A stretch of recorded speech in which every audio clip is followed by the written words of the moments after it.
नमस्कार दोस्तों, OCN network में आपका स्वागत है। मैं हूं ओमकार चौधरी।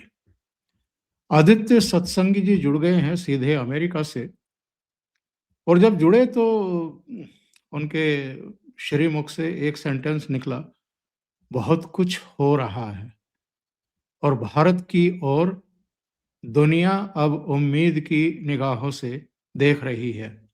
हर कोई नई दिल्ली से उम्मीद बांध रहा है और बहुत हद तक मैं उनकी इस बात से इसलिए सहमत हूं कि इस समय 20 देशों के राष्ट्रपति, उपराष्ट्रपति और प्रधानमंत्री भारत की राजधानी दिल्ली में हैं।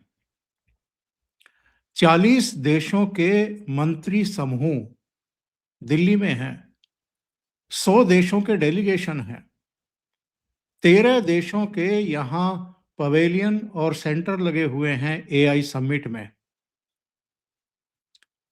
ब्राजील से लेकर के फ्रांस के राष्ट्रपति तक वो जिस तरीके से प्रधानमंत्री नरेंद्र मोदी से घुल मिल रहे हैं, उनके साथ कदम ताल करके आगे बढ़ने को उत्सुक हैं, जिज्ञासु हैं, ये बहुत बड़े संकेत और संदेश देते हैं।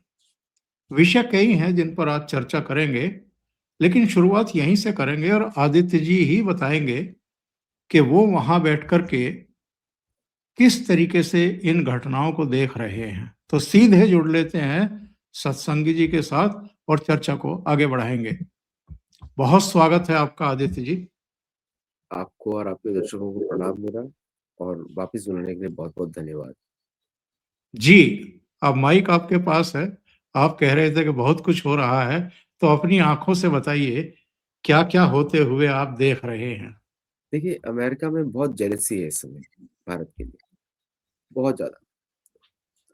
अगर जेलसी नहीं होती तो ट्रम्प इसी समय बोर्ड ऑफ पीस की मीटिंग क्यों करते, पाकिस्तान के ऊपर क्यों करते? तो तो अमेरिका की जो नेचर है वो नेचर बाहर आ रहा है, सपोले वाला है कि उसको दूसरे की बोलते हैं ना, पर सुख दुखी। और तो पर सुख दुखी एपिसोड चल रहा है और भारत का एपिसोड कुछ और है, पर दुख दुखी पर सुख सुखी। हमारी फिलॉसफी कुछ और है, दूसरों के सुख में हम लोग सुख देखते हैं, दूसरे के दुख में हम दुखी हो जाते हैं। अमेरिका उसको विपरीत है, पर सुख दुखी। तो स्टेट डिपार्टमेंट से लेके मार्को रूबियो से लेके सबके अंदर जलन मची हुई है।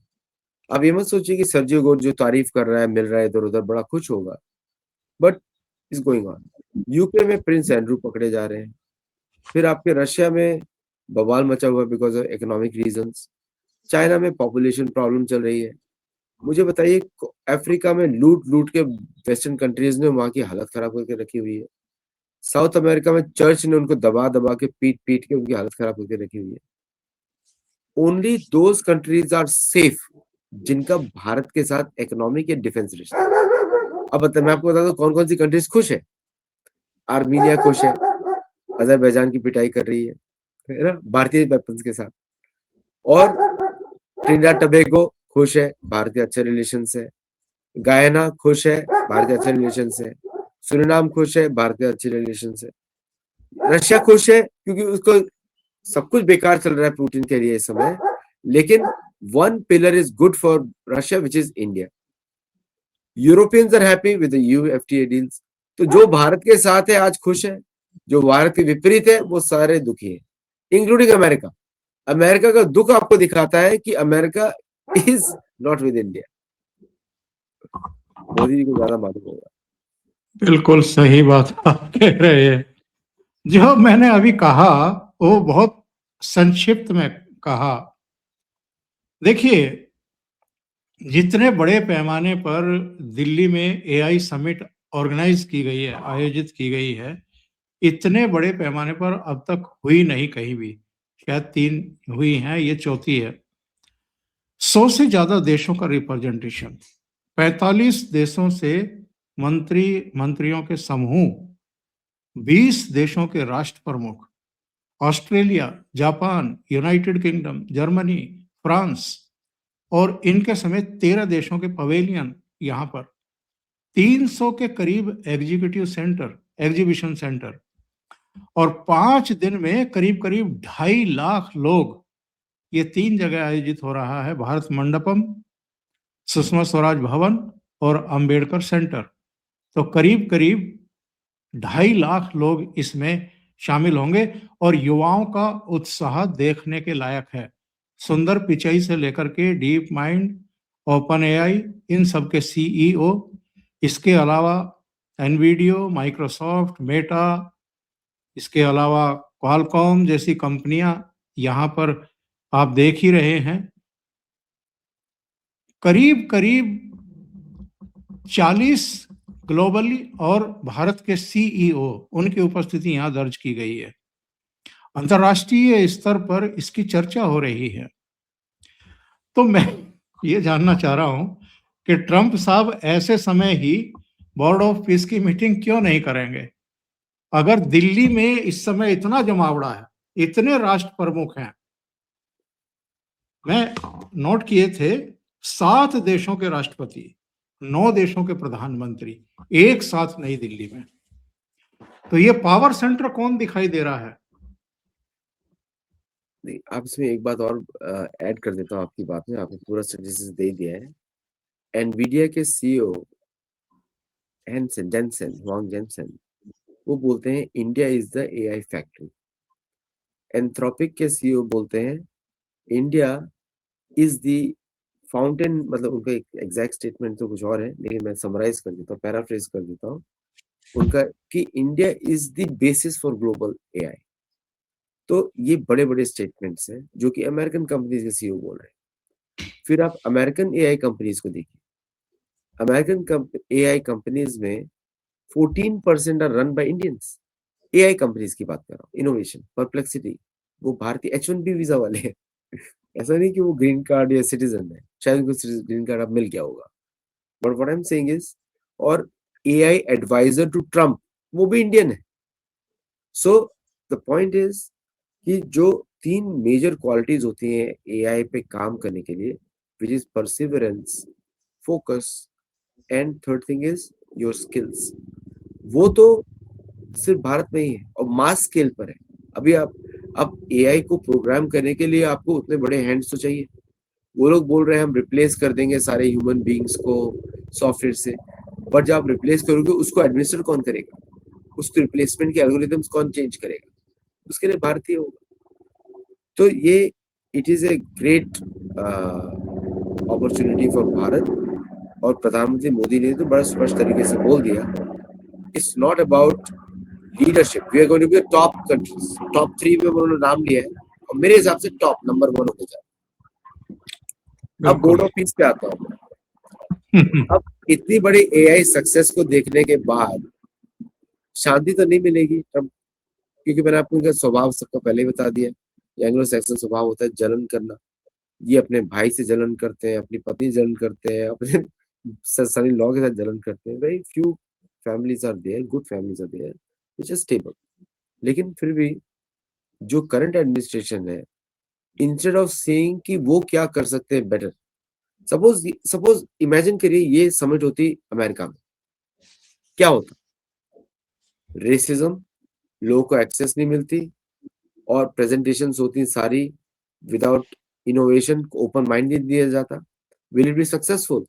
फिर उसको क्या होता, भारत से बहुत लोग ट्रेवल करते, बाकी जगह से ट्रेवल करते और वो इसको सक्सेसफुल बनाते। So America can not sustain such kind of summits on its own, Bharat can sustain such kind of summits on its own, क्योंकि लोगों के अंदर इंटरेस्ट है। और जो भारत का यूथ है is the most positive youth in the world.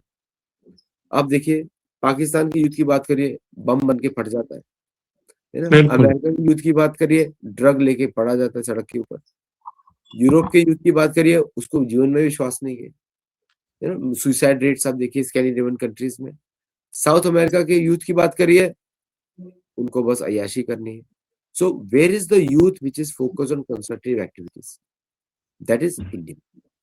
और वो मैं बड़ा ऑनेस्टली बोल रहा हूँ, ये ऑब्जर्वेशंस है, क्योंकि you only see an Indian youth worrying about the career, about future. कौन से देश है, दूसरे देश का यूथ है जो ऐसे वरी कर रहा है? Maybe to some extent Chinese, लेकिन वहां पर पॉपुलेशन का डिविडेंड नहीं है, भारत में है। तो इसलिए अमेरिका में बोर्ड ऑफ पीस जो चल रही है, ये आर्टिफिशियल पीस दिखाने की कोशिश है, लेकिन वहां पर भी बात तो भारत की हो रही है। आप देखिए ना, बात तो भारत की हो रही है। तो भारत और पाकिस्तान में युद्ध रुकवा दिया, 8 बार रुकवा दिया, 10 बार रुकवा दिया। शायद अभी तो बोलने वाले हैं कि बस मैं ही हूँ, 25 मिलियन लोगों की जान बचा ली। शाबाश शरीफ। सो एनीवे, सो ये बोर्ड ऑफ पीस तो वैसे भी किसी और पर्पस के लिए बना था, और उसका रेलेवेंस रहेगा अगले साल तक में भी। उसके बाद उसको डिसमेंटल कर दिया जाएगा। तो जो जिसने पैसा दिया है, सबका पैसा गया। वैसे तो तमाम देशों के राष्ट्रपति, उपराष्ट्रपति, प्रधानमंत्री यहाँ पर हैं, लेकिन केवल 2 का ज़िक्र करूँगा, और वो है फ्रांस के राष्ट्रपति और ब्राज़ील के राष्ट्रपति। ब्राज़ील के राष्ट्र फ्रांस के राष्ट्रपति से भी प्रॉब्लम है ट्रम्प साहब को, लेकिन सबसे ज़्यादा प्रॉब्लम तो लुला दा डिसल्वा है।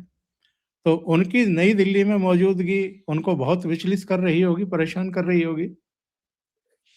इसीलिए पूरा बोर्ड ऑफ अनपीस है वो, बोर्ड ऑफ अनपीस।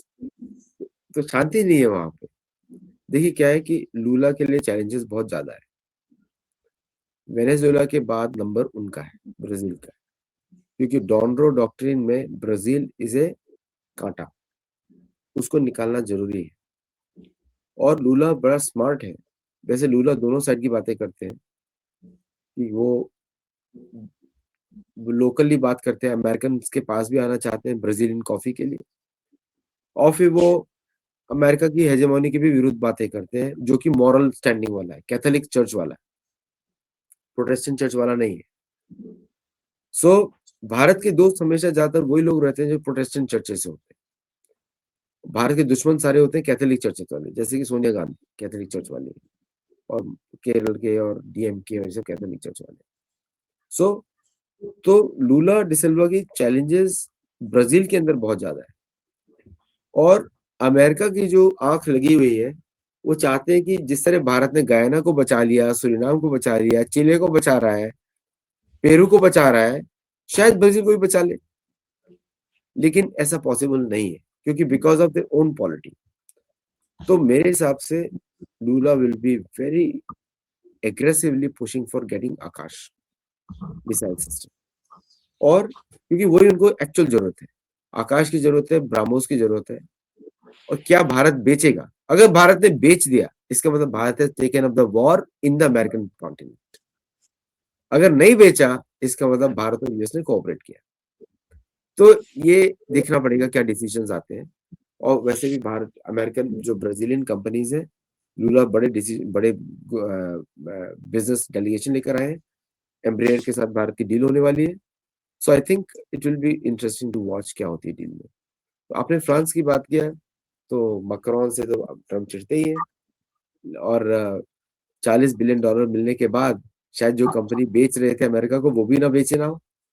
तो नाउ तो I think Bharat has protected France one more time actually.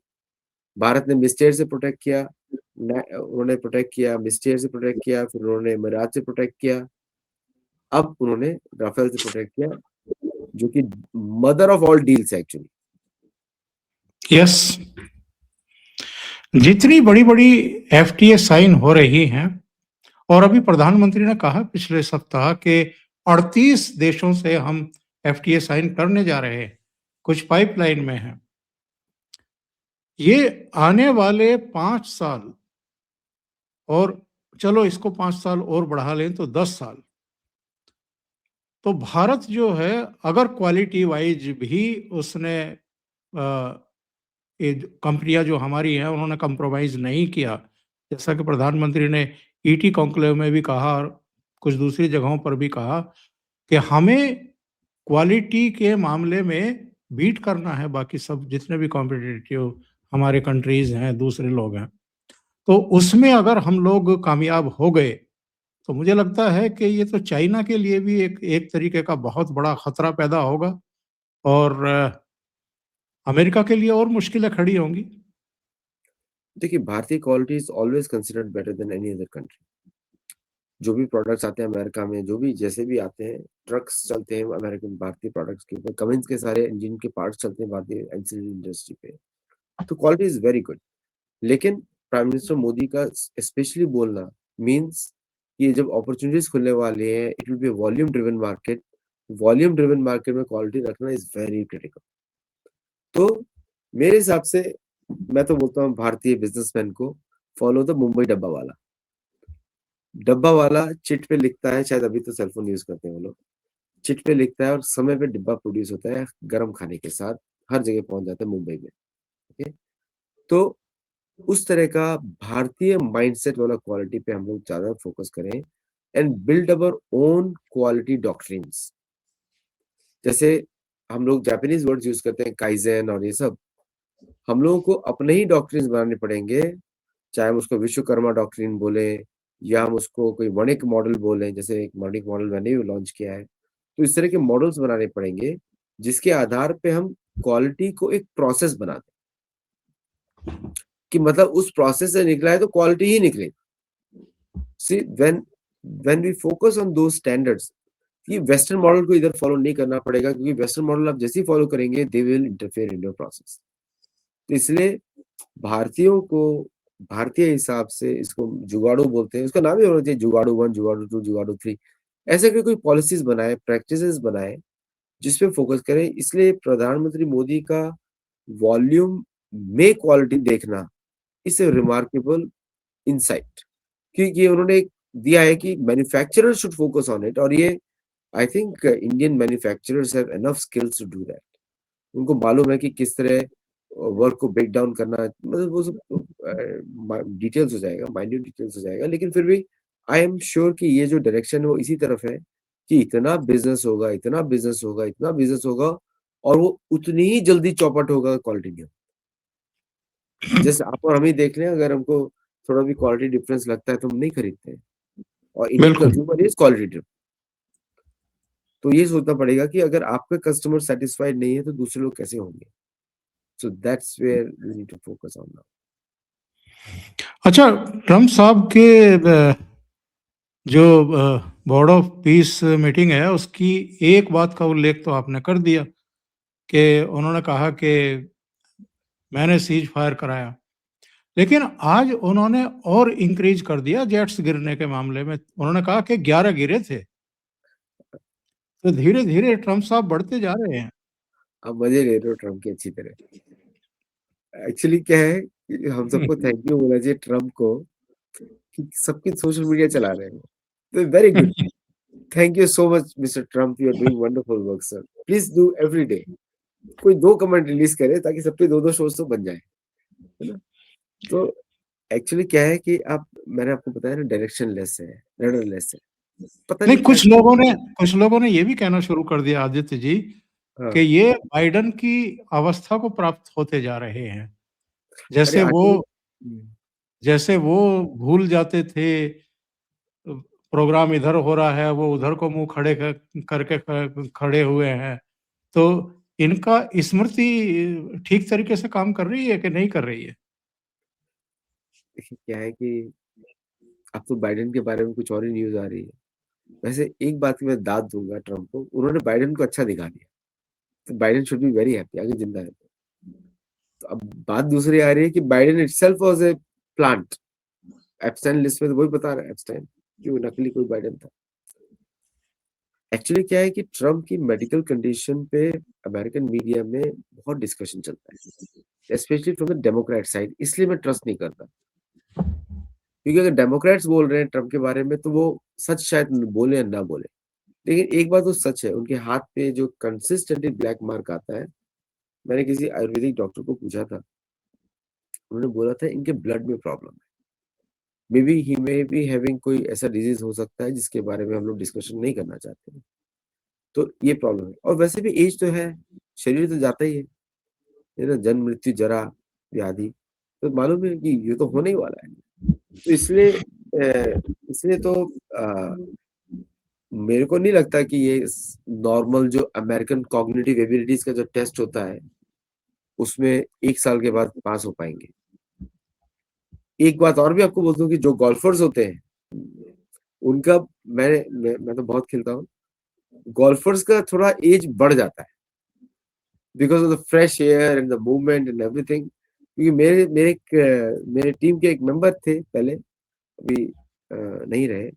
वो 97 एज के थे और पूरा गोल्फ गेम खेलते थे मेरे साथ, ऑल 18 होल्स। तो गोल्फर्स की एज थोड़ी ज्यादा होती है, जनरली फिटनेस ज्यादा रहती है। सो इसलिए मुझे लगता है कि he is able to sustain himself. लेकिन हेल्थ प्रॉब्लम्स है, वो दिख रहा है एक्चुअली। कॉग्निटिव एबिलिटीज दिख रहा है कि वो सडनली वो मीटिंग में से उठ के पीछे जाके बॉल देखना शुरू कर देते हैं, फिर सडनली वो उठ के जाते हैं, किसी भी शेक हैंड कर लेते हैं। So we have seen that. लेकिन जब अपने एलिमेंट और आपने देखा होगा प्रेसिडेंशियल फ्लाइट्स में भी he is sleeping all the time अभी आजकल, उठ नहीं पाता। अच्छा। हाँ, हम्म। तो उनके लिए बोलना पड़ता है बाकी लोगों को कि president Trump is extra active. जब वो बोल रहा है एक्स्ट्रा एक्टिव, मतलब why you are emphasising it, you should not talk about it. जब वो एम्फसाइज कर रहा है इसका मतलब प्रोपेगेंडा है। सही है। अच्छा, ये जो एप्स्टीन फाइल्स कांड का जो अब साइड इफेक्ट आने शुरू हुए हैं, किंग चार्ल्स के भाई की गिरफ्तारी, एक 17 साल की लड़की के साथ रेप का आरोप, और एक तो शायद और भी हुआ है, अमेरिका में भी कुछ चल रहा है, इसका साइड इफेक्ट आने शुरू हुए हैं और उसका प्रभाव पड़ना शुरू हुआ है। तो वहां तो वीडियो में तो ट्रम्प साहब भी खूब दिखाई दे रहे हैं और अजीब अजीब हरकत करते हुए दिखाई दे रहे हैं। अब उनकी हरकतों को लोग उस पर बैन लग जाएगा जो दिख रहा है। बट यूके के बारे में क्या है कि अब कल की रात जो है 20 की रात इज वेरी इंपॉर्टेंट, क्योंकि आप सडनली देख रहे हैं कि यूके रॉयल्स, जैसे ही यूके ने मना किया कि वो अपनी फोर्सेस नहीं भेजेगा अटैक करने के लिए, या अपने बेसिस से अटैक नहीं करेगा, साइप्रस उसके बेस है, नहीं करेगा, तुरंत किंग चार्ल्स के ब्रदर का नाम आ जाता है। ठीक है, तो there is somebody orchestrating the whole thing from behind the scene using Epstein files.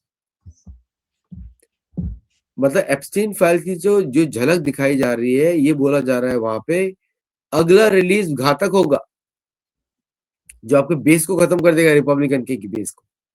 Okay, तो भयंकर तरीके से ईरान पे जब तक अटैक नहीं होगा, उसको बर्बाद नहीं किया जाएगा, एप्स्टीन की तलवार तैरती रहेगी इन सबके ऊपर। आप समझ लीजिए किसकी ओर इशारा कर रहा हूँ। सो द प्लान इज कि प्लान तो यही था कि 15 साल से हम आपको फंसाएंगे और फिर आपको वो करना है जो हम कराना चाहते हैं, क्योंकि आप ऐसे नहीं मानोगे। ओके, तो कौन चला रहा है? अमेरिका। इसलिए बोलते हैं ना कॉर्पोरेशन अमेरिका। कौन चला रहा है?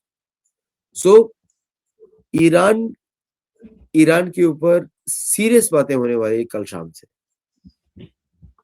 और अगर नहीं हुई तो नेक्स्ट फेज ऑफ एप्स्टाइन आने वाला, जो बड़ा ही भयंकर होगा। तो ना चाहते हुए भी करना पड़ेगा। तो अब केयर स्टारमर को रिजिग्नेशन मांग रहा है मोनार्की, बोल रहा है आप रिजाइन कर दो, क्योंकि एक्चुअल डीप स्टेट तो वहीं पे है।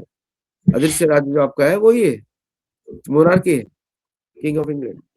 और किंग ऑफ इंग्लैंड बोल रहा है केयर स्टारमर को कि आप रिजाइन करो, नहीं तो आप अपने ट्रूप्स भेजो।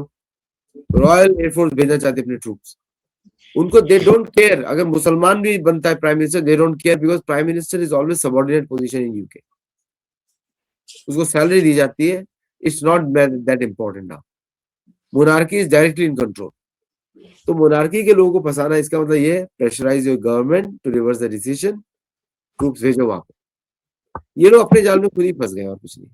आप मुझे बताइए, इतना सब होते हुए भी Israel is looking towards India in favourable. बिल्कुल। इसको मालूम है कि देखिए क्या है कि कहीं ना कहीं ऑनेस्टी इज वेरी इंपॉर्टेंट। उसको मालूम है डिपेंडेबल लोग हैं, सरल स्वभाव है, बस पंगे मत लेना, पंगे लेने के बाद ये उखड़ जाते हैं। तो इजराइल को मालूम है, और हमारे जैसी बुद्धि वाले लोग हैं, इजराइल को मालूम है ज्यूज के को बुद्धि को टक्कर तो हम ही लोग देते हैं हमेशा, चेस में हर जगह। तो बोलते बुद्धिमान लोग हैं, पंगे मत लेना तो प्रॉब्लम हो जाएगी, दोस्ती बना के रखो। That's why Indians are not there in the list. उसको टारगेट ही नहीं था। तो इसलिए ये जिसके लिए टारगेट था उन सबको अटैक करना पड़ेगा इस समय, इंक्लूडिंग सम रशियन ओलिगार्क्स, वहां के लोग भी शामिल हैं। 2017 में पिछली बार इजराइल गए थे प्रधानमंत्री नरेंद्र मोदी, और किसी ईमेल को बहाना बना करके यहाँ चाय के प्याले में तूफान लाने की कोशिश हुई थी। प्रधानमंत्री तो फिर जा रहे हैं इजराइल। खुद नेतान्याहू ने इसकी घोषणा कर दी है कि प्राइम मिनिस्टर मोदी आ रहे हैं। एक्चुअली क्या है कि सोनिया गांधी का नाम है बैक करती हुई इलेक्शंस में 2014 में, राहुल गांधी के बहुत सारे नाम है, बहुत बार है, और कांग्रेस पार्टी में डॉक्टर क्या है, वर्धन कौन है भाई, डॉक्टर वर्धन कौन है जिसे बिल गेट्स मिलने वाला है। सो बिल गेट्स क्यों बोल रहा था कि मुझे वैक्सीन के लिए परमिशन दो। So there are many many things in Epstein list, और वो अमेरिकन से ही ज्यादा संबंधित है, ब्रिटिश से ही ज्यादा संबंधित है, उसका किसी और देश से कोई संबंध नहीं है। उनका पर्पस कुछ और है, वो है जूइश स्टेट को ईरान से बचाना। ये है actual plan of the Epstein list. इसका नाम होना चाहिए Israel Iran list also, I won't care अगर उसका वो भी नाम हो, क्योंकि उसको मालूम है लोगों की कमजोरी, और जासूसी कमजोरी पे चलती है, आपकी कमजोरी पकड़ी जाती है। अगर आप साधु संत हैं, भजन कर रहे हैं, किसी को लेना देना नहीं आपसे, आप कंट्रोल भी नहीं आने वाले किसी की, मन बुद्धि पे अगर कंट्रोल है तो आपका। तो ये जो एप्स्टाइन लिस्ट जो पूरा सागा है, उसका पर्पस कुछ और ही है, और वो दिख रहा है आपको। अगर कल अटैक नहीं हुआ तो यूल सी मोर रिलीजेस कमिंग आउट, कि डिस्पाइट एवरीथिंग एफबीआई ने सारी रिलीज करी है, और उसमें से बहुत सारी चीजें जिस वेबसाइट ने उसको कंट्रोल किया है, वो वेबसाइट कौन ओन करता है, check it out and let me know. Okay, so मैं आपको सारे हिंट दे रहा हूँ, आप लोगों को होमवर्क भी दे रहा हूँ अपने दर्शकों को बहुत सारा, बिकॉज सारी बातें नहीं लेकिन बोल सकते हम लोग, चैनल पे इफेक्ट हाँ, पड़ता लेकिन रूस और चीन ने अपने युद्धपोत भेज दिए हैं ईरान की तरफ। है। थोड़ा तो दिखाना पड़ेगा ना, शो इतना ऑफ तो करना आसान पड़ेगा। होगा नहीं अमेरिका के लिए। आसान तो बिल्कुल नहीं, आसान तो बिल्कुल नहीं, लेकिन आपको क्या पता, ये जो आजकल के कलयुग के जो युद्ध है ना, ब्रेवरी पे नहीं लड़े जाते, बिहाइंड द सीन्स है कुछ, और ये तो इन लोगों का युद्ध है। वो तो हम लोग तो बड़ा ऑनेस्टली लड़ते हैं, हमारी सेनाएं गई पिटाई करके आ गई, इन लोग के साथ ऐसा नहीं है। बहुत सारा खिचड़ी अंदर पका हुआ है, कौन किसी के साथ मिला हुआ है, कितने इंटरेस्ट है। अभी सबको तेल चाहिए ईरान से, सबको ईरान से तेल चाहिए, लेकिन एक देश को ईरान से तेल नहीं चाहिए, उसको ईरान को ही मिटाना है ना। तो इसलिए for one country survival issue, for another country commercial issue, तो उसका सर्वाइवल दूसरे commercial matches in Iran. Bharat ने चबार पोर्ट की फंडिंग नहीं करी इस साल budget, everybody should yes, note that. Budget में ओके, नहीं है कुछ भी। हाँ, तो जैसे अगर भारत की सेना निकल गई आज चबार से, इसका मतलब आज रात को तमाशा हो जाएगा। Everybody is waiting for the Indian troops to come out. तो ये चेक करिए कि भारतीय ट्रूप्स है कि नहीं। अगर वो हट गए तो doesn't matter, China can Mickey mouse भेज दे, कुछ भेज दे, कुछ नहीं, दे डोंट केयर। क्योंकि क्योंकि and China will have to agree. China का आप रिकॉर्ड देख लीजिए, इजराइल की सारी बातों पे एग्री करता है एंड में जाके। रशिया का आप रिकॉर्ड देख लीजिए, इजराइल के साथ एग्री करता है इन द एंड, और भारत तो हमेशा ही इजराइल के साथ खड़ा रहता है। सो इसलिए there are everybody is against Iran because of their stupidity. क्योंकि सालों तक आपने पाकिस्तान को सपोर्ट किया, सालों तक आपने भारत में शिया मुस्लिम ये सब बकवास करा, तो अभी हम छोड़ देंगे। अभी आपने देखा ही होगा कि किस तरह ईरानियन टैंकर्स को भारत ने पकड़ लिया था, 4 को, और उन्होंने ही भारत का तीन, एक टैंकर पकड़ हाँ, लिया था, 3 तीन 4 पकड़े। 4 किया था 4। सो हाँ, और उन्होंने भी भारत का टैंकर, कुछ लोग जेल में भी वहां पे। तो दे हैव टू एक्ट भाई। इधर आप मुसलमान बन के एक्ट करो तो हम पाकिस्तान के साथ ट्रीट करेंगे आपको। आप ये नहीं बोल सकते हम जोरास्ट्रियन है, हमारा कल्चर ये है, हमारा हिंदुओं से इतिहास है, वी आर सिमिलर पीपल, नहीं चलेगा ऐसा। सो इसलिए ईरान का अंत्येष्टि शायद देखते हैं क्या होता है, because 20th night is very important. Aditya ji बहुत बहुत धन्यवाद इतना समय निकालने के लिए, जुड़ने के लिए, बहुत महत्वपूर्ण मुद्दों पर चर्चा करने के लिए, और कुछ इनसाइट्स स्टोरी देने के लिए भी। Thank you so much. और दर्शकों से निवेदन है, अगर आपको ये चर्चा अच्छी लगी है तो लाइक का बटन दबा दें, वीडियो को शेयर करें, चैनल सब्सक्राइब ना किया हो तो कर लें और आदित्य जी का चैनल है सत्तोलॉजी, उसको भी सहयोग करें और सब्सक्राइब करें। बहुत-बहुत धन्यवाद। Aditya ji, thank you so much. Thank you नमस्कार। Very much.